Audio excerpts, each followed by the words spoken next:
The sole purpose of this video is to provide a basic overview and orientation of your new apparatus. This video is not intended to act as or replace individualized driver-operator training. Individual fire departments may base guidelines, policies, and procedures tailored for best practices.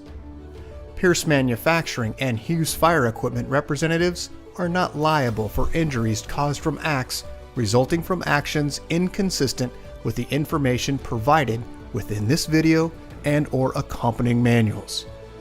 Refer to the Operation and Maintenance Manual for complete details relating to the components and features of this apparatus. Only trained personnel should operate this vehicle or perform maintenance. You are responsible for learning how to operate this fire apparatus under all conditions without having to refer to the manual while operating at an emergency incident. This video will discuss types of warnings and caution labels.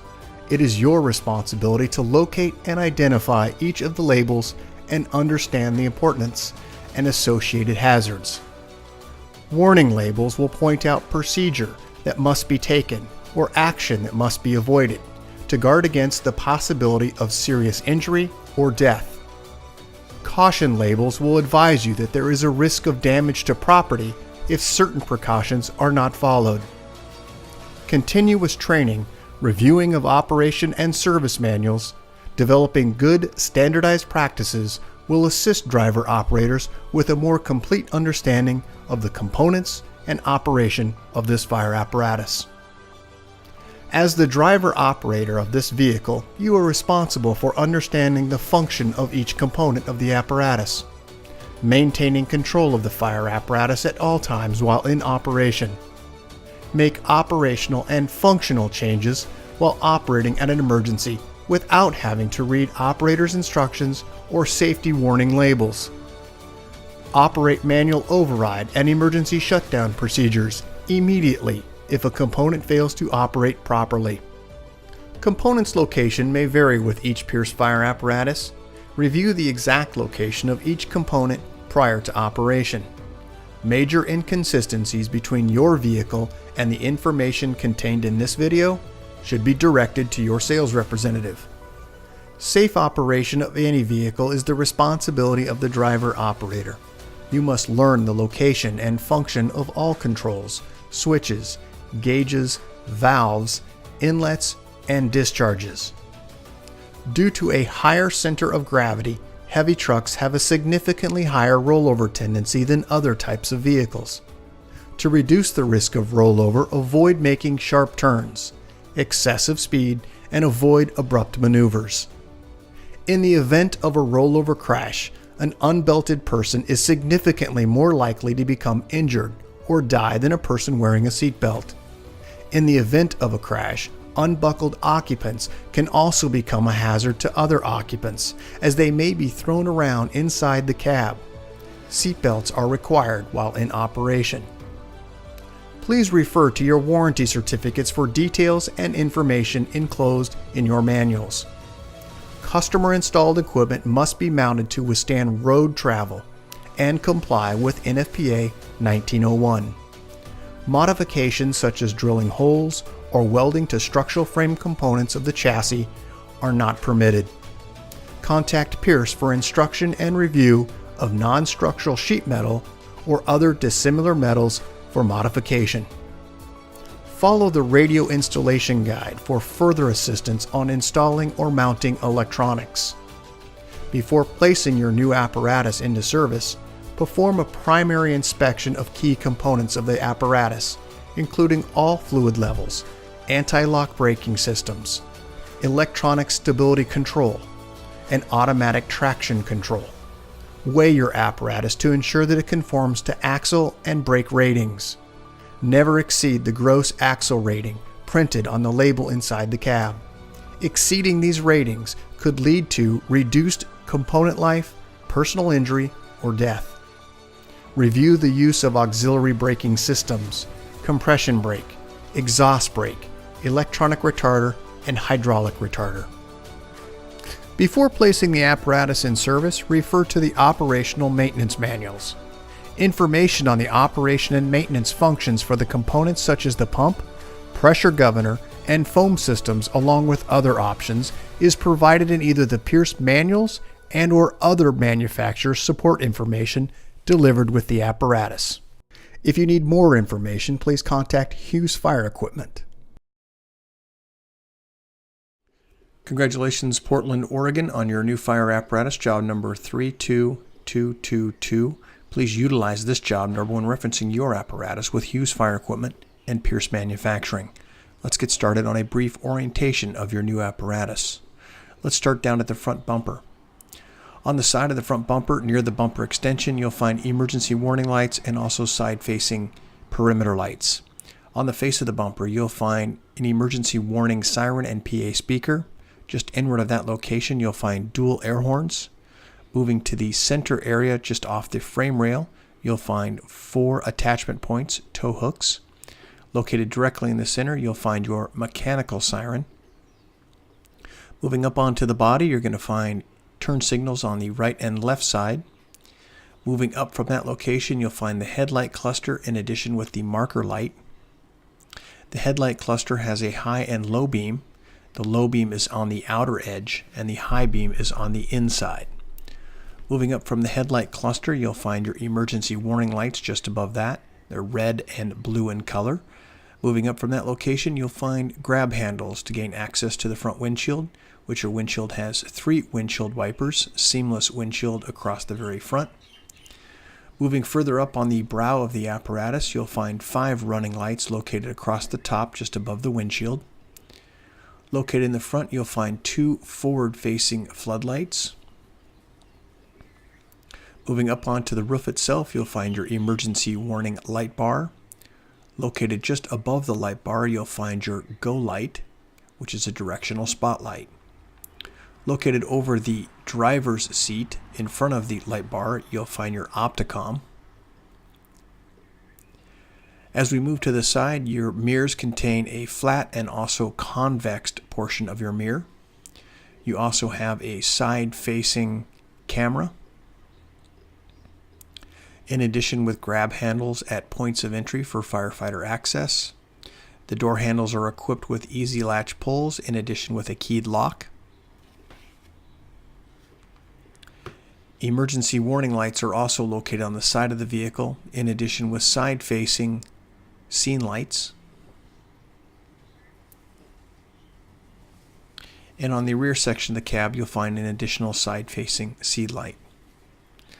Let's review some of those things close up. First, here's a look at the bumper configuration, including headlight cluster and emergency lights.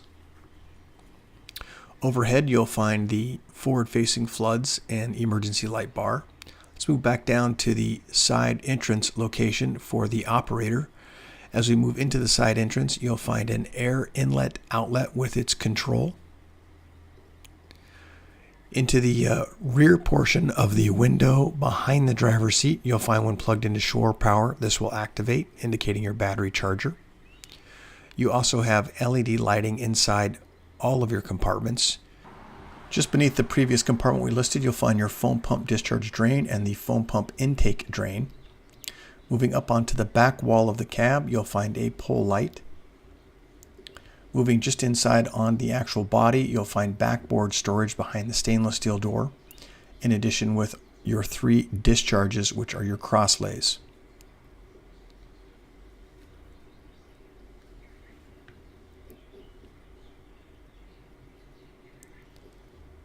Just beneath or just beside the front driver's front flood is where you'll find the switch for the pole light. Let's go ahead and move now to the pump panel area. This is just a quick view of the pump panel. We'll start in the upper corner and talk about, first in the upper left, your pump intake.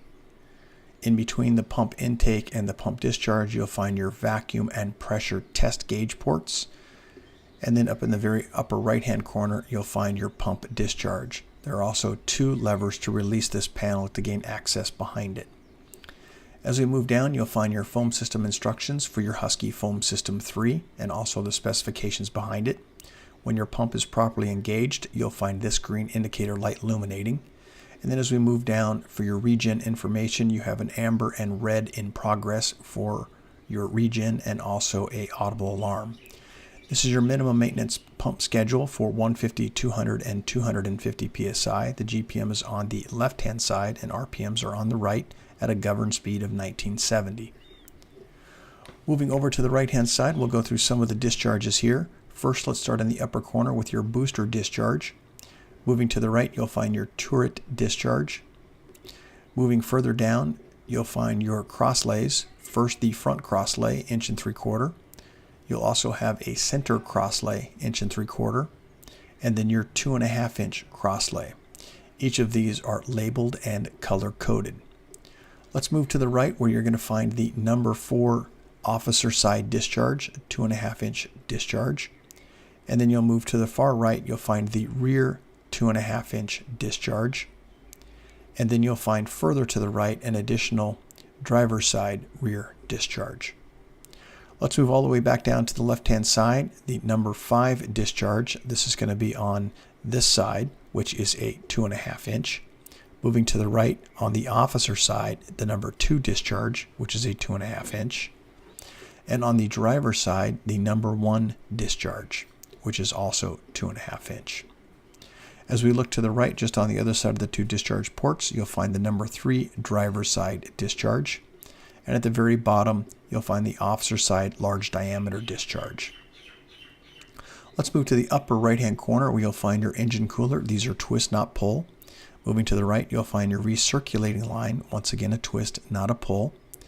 As we move down, you'll find your pump boss. Please see your owner's manual for information on how to operate this. To the right, you'll find in red the module, which is your Husky 3 foam system module. And to the right, you'll find your foam level indicator. Further to the right, you'll find your primer for your fire pump. It is a push to prime. Priming instructions just below require at least 1,000 RPMs while priming. As we move down to the left, you're going to find the number 4 officer side discharge, the 2.5 inch driver rear discharge, the 1 3/4 inch driver rear discharge, and then to the right, the officer rear 1 3/4 discharge. As we move further to the right, you'll find the black and gray labels. This is going to be your tank fill. And then as I move further down from the tank fill, you'll find your tank to pump. You can see here that in is in the open position and out is closed. All the way to the left, you'll find the number 3 driver's side discharge. Located directly in the center, you'll find your pump drain. And to the right, you'll find your water level indicator from refill, quarter, half, 3/4 to full. You also have your large diameter pump intake.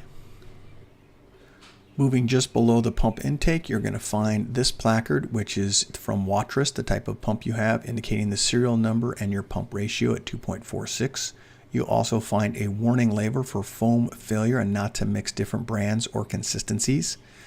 Just beneath that, you'll find the draft foam tank inlet and also lever. And to the far right, you'll find this warning label regarding pressurized hazard. Be cautious while removing caps that may be under pressure. Also beneath that, you'll find a warning that you should not ride on the side of the apparatus and that there is a fall hazard. We'll talk a little bit what's behind this pan door next, but first let's take a look at your Watrous placard a little closer here. Your pump capacity is 1,500 gallons per minute. As we look in that first compartment, this is the foam refill location, the yellow handle with the instructions on the left-hand side of the door. And as we look up into the very top of the compartment, you'll also find your foam drain.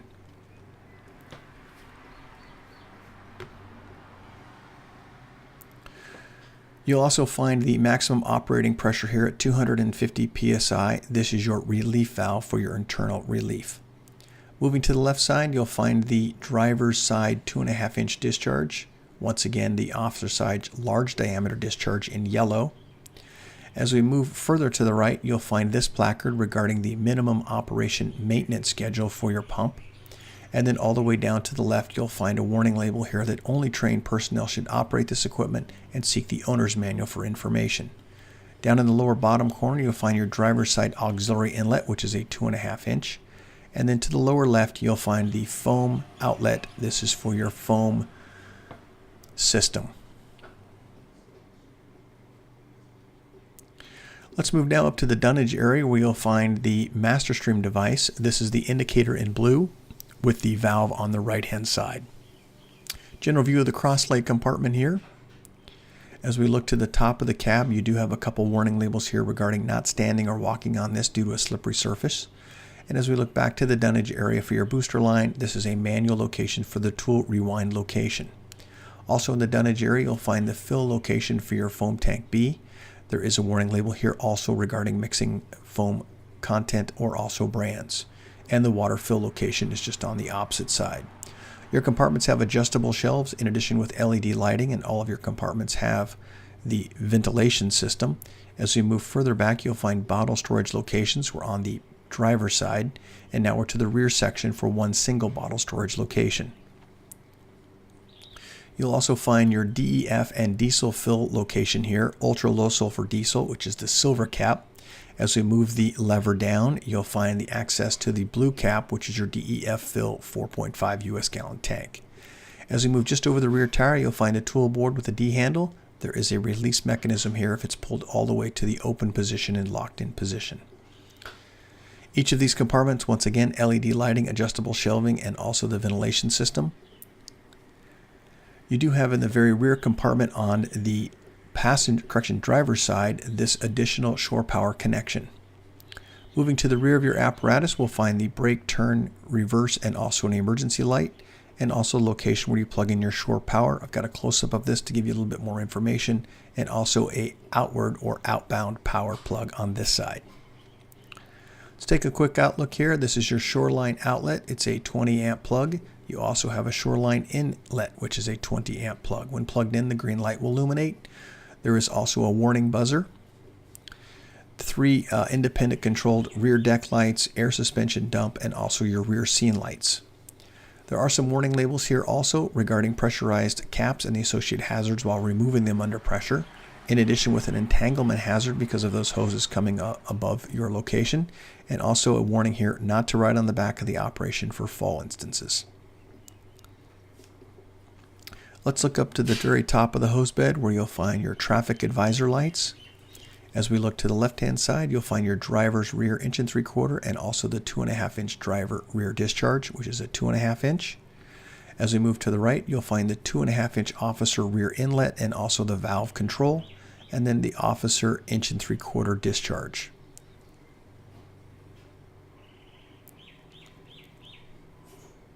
Let's move downward from this location to the center compartment. There are 2 doors that open here to gain access into the rear compartment. Once again, LED lighting inside and also that ventilation system. Just a quick view of the outside of the passenger side of the vehicle. Let's jump into the very rear compartment here. LED lighting, adjustable shelving, and also that ventilation system within the compartment. As we move to the rear, you'll find bottle storage location with a retraining strap. Inside the next compartment, you'll find your equipment rack hydraulic reservoir. There are instructions here and also the type of fluid that's used for refilling. Just in front of the rear wheel, you'll find 3 locations for bottle storage in addition with those retaining straps. This is the right side number 2 compartment. It's the long compartment over the rear wheel, LED lighting, and also adjustable shelving ventilation system. This is a warning label here regarding the diesel exhaust is extremely hot and be cautious as to where you park. As we move forward, you'll find the timing mechanism for your ventilation system. When plugged into shore power, this will activate. You can see the timer locations here with the independent on and off start positions and stop positions. We're now to the pump panel area where you'll find this warning label regarding entanglement because of those cross-lay hoses. You also have a warning label here regarding the removal of pressurized caps and the associated hazards while removing them. And then you also have, once again, a fall or warning not to ride on the side of your apparatus. There are 3 2.5 inch discharges located on this side, independently labeled and also color coded. You have 1 3/4 inch in the upper right hand corner, and then there is the large diameter just beneath the lower section of the 2.5 inch. Located somewhat in the center of this pump panel, you'll find the large diameter pump intake. Then as we move down, you'll find the auxiliary 2.5 inch inlet. As we move down to the lower corner, we have got a close-up of this. This is going to be the foam fill, foam drain location. And then you have 2 pan doors. We'll talk a little bit about what's behind each of those doors in the next set of images while they're in the open position. This is also the location of the control module for your equipment rack and also an audible alarm. This is also location of your reel rewind switch. As we move back to the equipment rack, you'll find that audible alarm on the left, on and off switch, and a green indicator that you've activated it. The first panel here is going to be to gain access behind the pump panel. As we move to the right and just slightly down from this location, you'll find an additional access point, and we'll talk about that next. As we look into the next pan door behind the panel, you'll find your booster reel disconnect, and then you'll also find access to power modules. All of the drains are color coded. They are twist. Not only are they color coded, they are also labeled.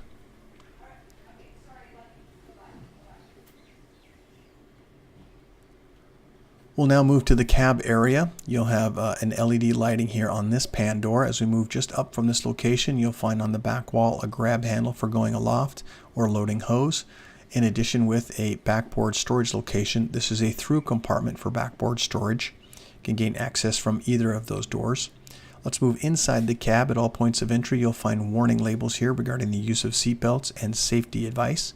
In addition, you'll find at the very rear section or back side of the motor, you'll find an access for daily checks for oil and transmission. You also have a red grab handle at the hinge location. Here's a general view of the rear section of your compartment in the cab area. We'll go through some of these items relatively quick. Here is that access point for your transmission fluid and oil. This is for your daily checks, and there is a light inside that compartment. You do have 2 forward-facing fold-down seats in addition with 2 rear-facing fold-down seats. In the center compartment here, you've got access from both the left and the right side. Overhead, there is a center-mounted light in addition with a switch. Located all over the individual spaces for firefighters, you do have lighting in addition with independently switched light switches. Let's move now to the passenger's front seat, officer seat. As we gain entry, you'll find once again those safety warning labels. This vehicle is equipped with a supplemental restraint system, SRS airbag, and there are instructions here regarding that airbag and not to block or mount any equipment within that area. Also located within this area, you'll find your mechanical siren. This is a foot pedal. Just up on the A pillar, you'll find the fill location for your windshield wiper fluid. As we move to the center location of this vehicle, you'll find 2 locations for 12-volt access. These are USB style. Looking overhead, you'll find your siren control and also PA speaker system. General view, you'll find these red candy cane style warning do not remove. These are indicating that there's spare wire behind this panel and they are clearly marked. You do have a do not move your apparatus if this light is illuminated, independent controlled fan switches, and then also grab hand or pull style strings for your air horns. As we move to the driver's area, once again, point of entry, you'll find a subsection of those warning labels. Also located in the latch mechanism is the lock position for your door. Down at the foot level area, you'll find a mechanical siren foot pedal, and at the right ankle location of the operator, you'll find this placard, manufactured by Pierce for Portland Fire and Rescue. It has the date of manufacture, job number, gross vehicle weight rating, in addition with tire and cold tire inflation pressures. There's also the VIN number located here, in addition with component, fluid capacities, and fluid types. As we look about the left knee area of the operator, you'll find this silver quarter turn battery switch. That is the master switch. To the right, you'll find the tech module, engine diagnostic, ABS ports in green, and then just beneath that, you'll find a display port. This is also the same location for all of your ABS diagnostics, DPF, regen, and engine diagnostic regen inhibit information. Let's move up from this location where you'll find the pump shift. This is the instructions on the left side for when you want to move from road to pump, and on the right hand side you'll find from pump to road. There are 2 green indicators, one indicating pump engaged and the other is saying pump OK to pump.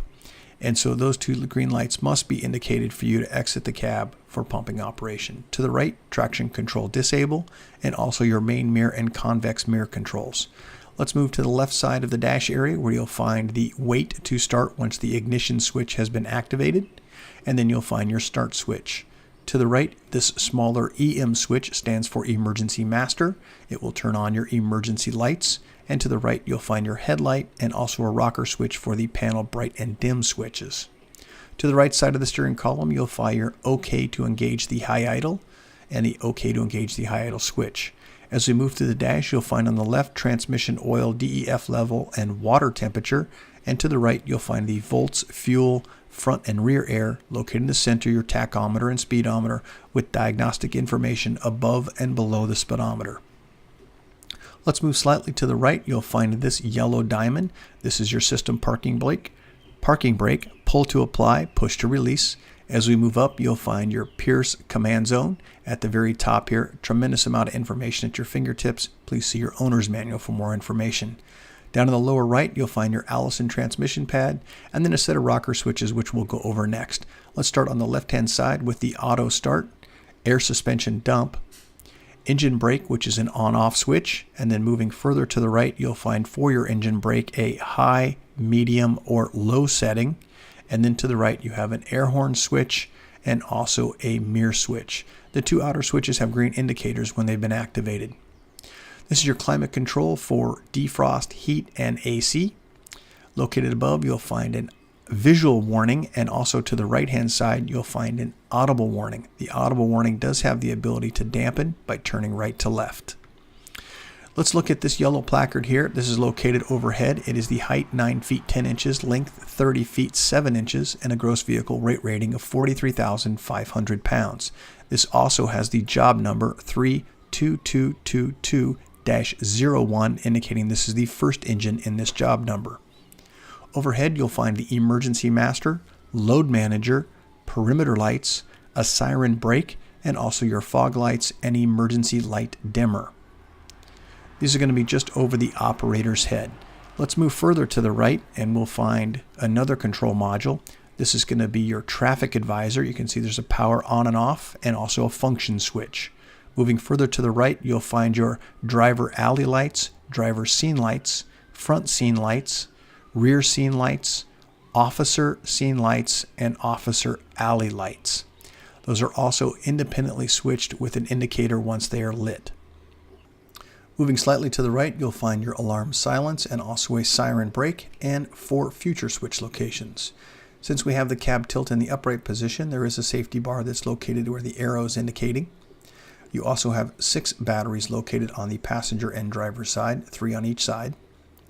As we move, there is also some warning stickers throughout the apparatus. Please seek the advice of those and check your owner's manual for more information. Located just behind the engine, you'll find the dipstick for the oil and also transmission check. And just behind the battery bus is where you'll find your high amp buses. These are independently labeled, and also they are resettable by pushing that red bus reset. Congratulations, Portland, Oregon, on your new fire apparatus. If you have any questions about the content of this video or any future questions, please contact your Hughes Fire sales representative. Congratulations.